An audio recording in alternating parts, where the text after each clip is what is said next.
This happened on October 30th when I was in the 9th grade, which was the year 2009.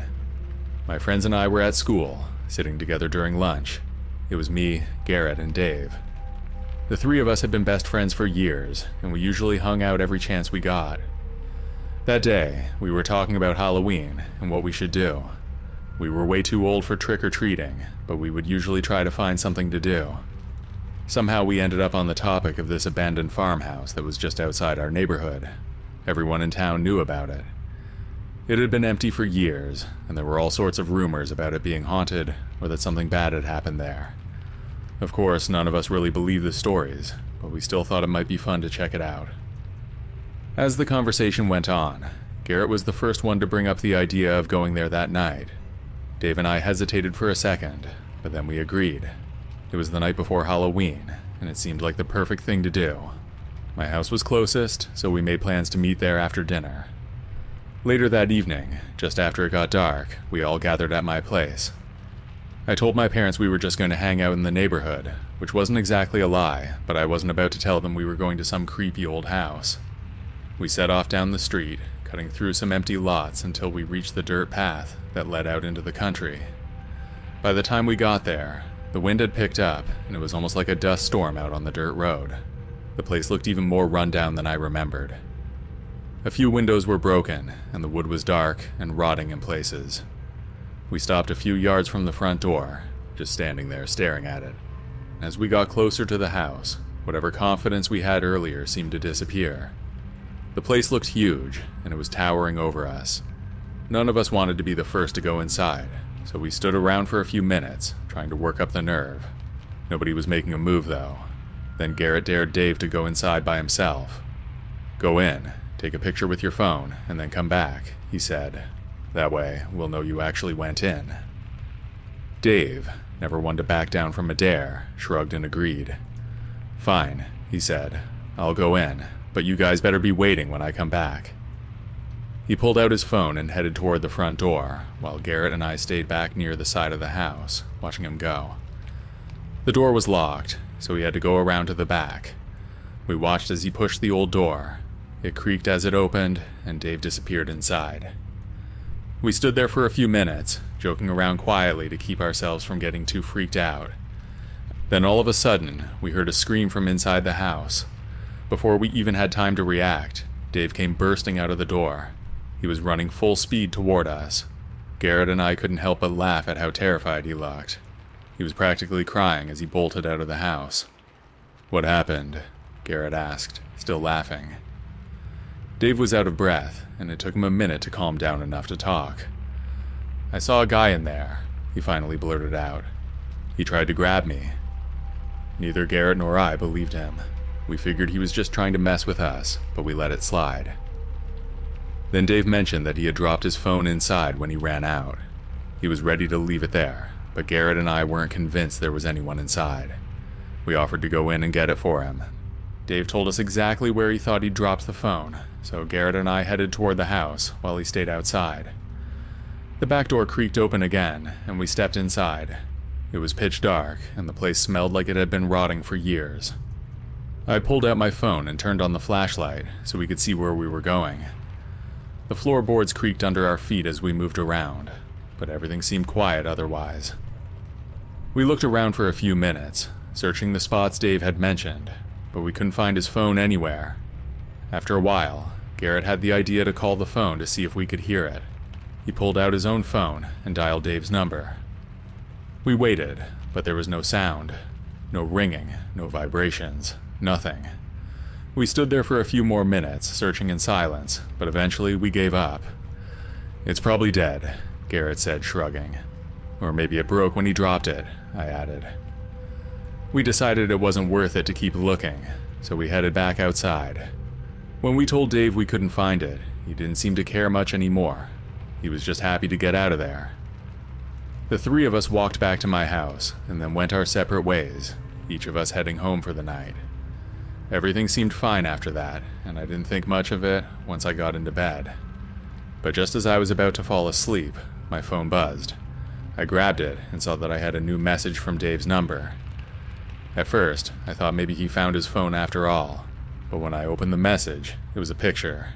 It looked like a selfie of some creepy older guy. He had a weird grin on his face and was licking the blade of a large knife. I stared at it for a minute, not sure what to think. I turned off my phone and tried to sleep. In the morning, I showed the picture to my friends. That was when I found out that Garrett got a similar message, but he showed it to his parents. They called the cops already, and I heard that the police searched the house. As far as I know, they never found the man who was in there, and Dave never got his phone back. We all had to block his number. Luckily, he didn't have any social media on that phone, otherwise some crazy guy would have known way too much about us.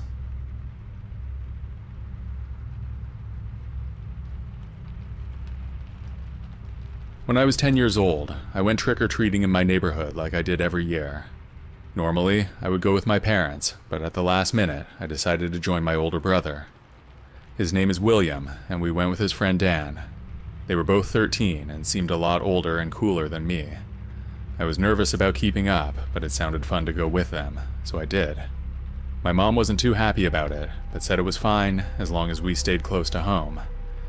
She helped me into my costume, which wasn't much, just a cheap scary mask and a black robe. Most of the other kids had much fancier costumes. William was a pirate, and Dan was Batman.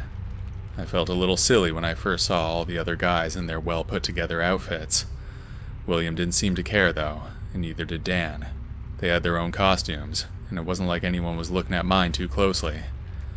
Once we started going from house to house, I got caught up in the fun of it and forgot all about my nerves. We knocked on doors, collected candy, and moved on to the next house without thinking much of anything else. The streets were packed with kids, and the whole thing felt like it always did. Just good Halloween fun. William and Dan didn't treat me like a little kid either. They let me walk with them, like I was one of the guys, which made me feel good. It was nice being with the bigger kids for a change. At first we stuck to the streets around our house, the ones we were familiar with. But after about an hour, we had already been to the nearby houses, and the crowds thinned out. That's why we decided to venture farther, which we weren't really supposed to do. William glanced around, but didn't seem too worried, so we kept walking. After a while, we ended up in a part of the neighborhood I wasn't as familiar with. There weren't as many kids out there, and the houses were spaced a little farther apart.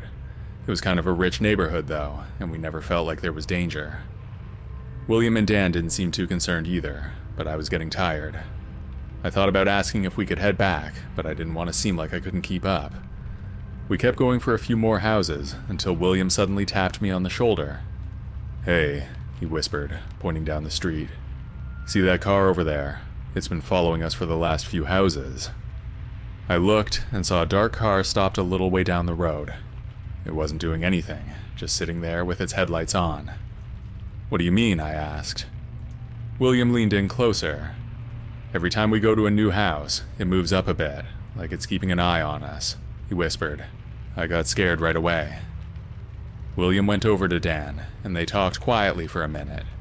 They both glanced over at the car again, and then Dan shrugged. "Let's go home," he said. "It's getting late anyway." We turned around and started walking back toward our house. When I looked back, the car started moving too. It was driving slowly down the street, then pulled up next to us. The guy inside rolled down his window, and I could see that he was alone. He looked like he was in his 40s, and he had a big smile on his face. "You kids need a ride?" he asked. "I can take you wherever you're going." None of us said anything. We just kept walking, trying not to look at him. My heart was pounding, and I wished we'd stayed closer to home, like we were supposed to. We kept walking, though, and we were pretending like we didn't hear him, but the guy in the car didn't give up. He slowed down to match our pace, driving next to us the whole way. "Come on," he said. "It's getting late. I can take you home." I glanced at William, hoping he'd know what to do, but he didn't say anything either. Dan was staring straight ahead, just like me. We all knew this wasn't normal, but no one wanted to say anything. As we got closer to our street, I started to feel a little better. Then out of the corner of my eye, I saw someone walking quickly on the sidewalk ahead of us. It was my mom. She was coming toward us, and as soon as she spotted us with the car, she started running. The car made a quick U-turn and sped off before she could get to us. She didn't say anything at first, just grabbed me by the arm. William and Dan were both quiet too, They were probably just as shaken as I was. When we got back to the house, she called the police right away while I listened from the other room. It wasn't until years later that I realized how serious it was. I don't know if they ever found him. All I know is that I never saw that car again. And after that night, I always stuck close to home on Halloween.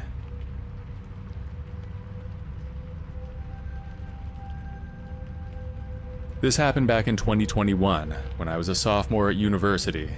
I went to Hofstra in Long Island, New York.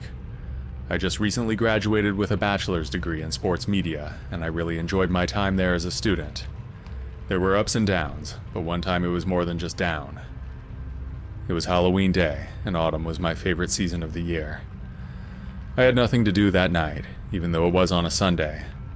I was walking out of my dorm room to the dining hall to eat brunch, but as I exited into the hall, I saw a poster from a frat house named Alpha Epsilon Pi. A party was happening tonight, and it was posted up on a bulletin board. I didn't recognize this frat house. I knew most of the ones on campus, but I never heard of this one. I was not doing anything, so I figured that I might just go anyway to keep myself busy. Nighttime came, and I dressed up in my costume, then went over to the frat house. I arrived and walked through the house's front door. Then this guy named Alex walked up and started a conversation with me. He was apparently in this frat, and he was wearing a shirt that said the fraternity's name. He said, "Hey," and I nodded at him back. As I was walking around the house, he was talking to me about something dumb, so I just ignored him. I also forgot to mention that he's a cousin of someone who's currently serving as a U.S. representative in Congress. Now, back to the story. I then went to pour myself a drink. After 15 minutes, I felt extremely drunk, more drunk than I had ever felt before. I said to myself, "Screw it, I'm out of here." I left the party out the front door and walked all the way back to my dorm room. I then came to the horrific realization that I had been spiked by that drink. I had a feeling that something like this would happen to me because I had never heard anything about that fraternity on campus. I then finally arrived at my dorm room. I walked through the door, took off my shoes, got on the bed, went under the covers, and was out after that. I don't know how much time had passed after falling asleep, but I woke up to noises in my room. It sounded like my drawers were being opened and closed, like someone was going through them. I was feeling so much confusion, and was still in a very woozy state. My eyes were still adjusting as I was trying to make out what I was seeing. What I saw was that creepy stalker guy, Alex, and he was right next to my bed.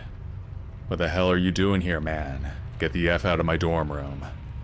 I said this to him in my still drunk state, and I was slurring my words. He didn't even move. He just stared right at me.